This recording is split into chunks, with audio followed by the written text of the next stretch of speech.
আসসালামু আলাইকুম সুপ্রিয় সপ্তম শ্রেণীর শিক্ষার্থী বন্ধুদেরকে জানাই আজকের ভিডিওতে স্বাগতম। আজকে আমরা মূলত তোমাদের 2024 সালের বার্ষিক মূল্যায়নের বিষয়ভিত্তিক নির্দেশনা, বিষয় গণিত শ্রেণী সপ্তম, এই নির্দেশনাটি নিয়ে হাজির হয়েছি। এবং এই নির্দেশনাটি এখন পর্যন্ত আমরা যতটুকু জানি এটা তোমাদের মোটামুটি আনঅফিসিয়াল হলেও মোটামুটি কমন একটা নির্দেশনা বা কমন একটা সিলেবাস। তো আমাদের এখানে হচ্ছে বার্ষিক পরীক্ষার পাঠ্যক্রম ও সিলেবাস।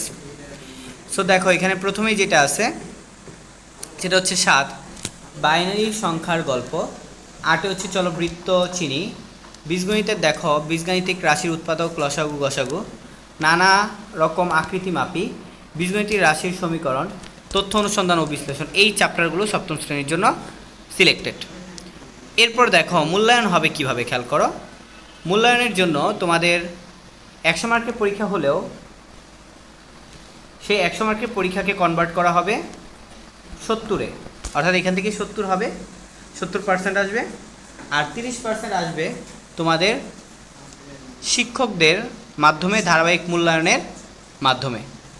সো আশা করি তোমরা বুঝতে পেরেছো। আপাতত তোমরা এই চ্যাপ্টারগুলো করতে থাকো এবং তোমাদের পরবর্তীতে আমরা মানবন্টনটা দেখিয়ে দিব যে কিভাবে কি হয়। সো আজকের মতো আল্লাহ হাফেজ, সবাই সুস্থ থাকো, ভালো থাকো, আসসালামু আলাইকুম।